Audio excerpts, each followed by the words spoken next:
না নেমে দেখি তো আমরা এক পাক দেখিতেই বাড়ি যাই 8টা পর্যন্ত দেখবো চলে যাবো বুঝলে কিন্তু তাই না।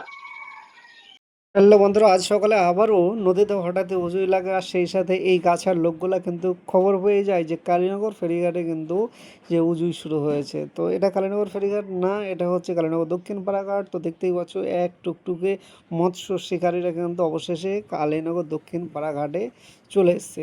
তো তোমাদের জন্য আজকের এই ভিডিওটি তুলে ধরলাম এবং জায়গাটার নামও বলে দিলাম, কেননা তোমরা কনফিউশনে পড়তে পারো যে কোথায় মাছ হচ্ছে, কীভাবে মাছ হচ্ছে। তো সেই জায়গা তোমরা হয়তো খুঁজে পাবে না। দেখতেই পাচ্ছ জেলেরা এক এক করে কিন্তু চলে যাচ্ছে নিচের দিকে। তো এরপর আস্তে আস্তে ডুঙাগুলা কিন্তু টোটোর ওপর থেকে নামাচ্ছে। ডুঙা নামিয়ে এরা কিন্তু নদীতে নামবে, আর এদের সাথে কিন্তু অনেক বস্তা আছে আর অন্যান্য টোটো মাছ ফেলে সেই টোটোয় করে মাছ কিন্তু নিয়ে চলে যাবে একদম ডাইরেক্ট ধুবুলিয়া বাজারে। বুঝতে পারছেন বন্ধুরা? দেখুন কত সুন্দরভাবে ডোঙাটাকে নিয়ে চলে যাচ্ছে। ইজিলি এক জায়গা থেকে আরেক জায়গায় যেতে পারবে এবং সহজে মাছ ধরতে পারবে। তো এই উজুয়ের সময়টা মৎস্য শিকারীদের কাছে আনন্দের মুহূর্ত, কেননা ইচ্ছা মতো নিজেদের ইচ্ছা মতো মাছ মারতে পারে।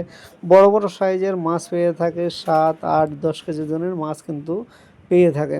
তো দেখতেই পেলে বন্ধুরা এক এক করে ডোঙা কিন্তু নদীতে নামিয়ে দিল। তো যদি মাছ হয় তাহলে সেই ভিডিও নিয়ে আবারও আমি তোমাদের কাছে হাজির হয়ে যাব। তো ততক্ষণে আমার পেজটিকে ফলো করে নাও এবং ভিডিওটি শেয়ার করে দাও। এবার আমি আপনাদের নদীর দিকটা দেখাই। এই হচ্ছে নদী। তো এই নদীতে কিন্তু অবশেষে কিন্তু সেই মৎস্য শিকারীরা কিন্তু নেমে পড়লো। দুজন কিন্তু ডোঙা নিয়ে অলরেডি নেমে পড়লো। দেখতে পাচ্ছেন অনেক সুন্দর দৃশ্য। তো কতটা মাছ হয়, কেমন মাছ হয়, অবশ্যই সেই ভিডিও নিয়ে আসবো। আর তোমরা তাড়াতাড়ি করে পেজটিকে ফলো করে দাও, আর নতুন নতুন ভিডিও পেতে কমেন্ট করো, তাহলে আরও নতুন নতুন ভিডিও কিন্তু তোমাদের জন্য দিতে পারবো। বাই বাই বন্ধুরা, আজকের মতো এই পর্যন্ত। ফিরবো নতুন ভিডিও নিয়ে, তখন সাথে থাকো।